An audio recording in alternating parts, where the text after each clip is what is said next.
מה זה בית? בית הוא לא סתם 4 קירות. בית הוא המקום שבו הנשמה שלך נמצאת, המשפחה שלך, הלב שלך.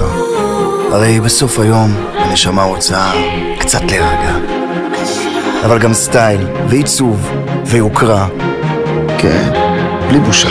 לדעת שהבית שלך הוא בדיוק מה שדמיינת, ושהאנרגיות הן בדיוק מה שזימנת, מתוכנן, מוקפד, גבוה. לתקתק עבודה, ריצה קצרה, שקט בספה, טבילה בבריכה, טיול לאורך השקיעה, סרט לפני השינה, וגם דרינק על הבר. תודה. זה המקום שנותן לך לחלום בגדול, בלי להתפשר. כזה שרואה אותך שנים קדימה, ויודע, הגעת הביתה. אביסרור מגיעים לתל אביב ומשיקים את השירה. מתחם היוקרה בריביירה החדשה של שדה דוב. עם ניסיון של שנים ביזמות, תכנון ובניית בתים בסטנדרט ועיצוב בלתי מתפשרים. באים להיות שכנים?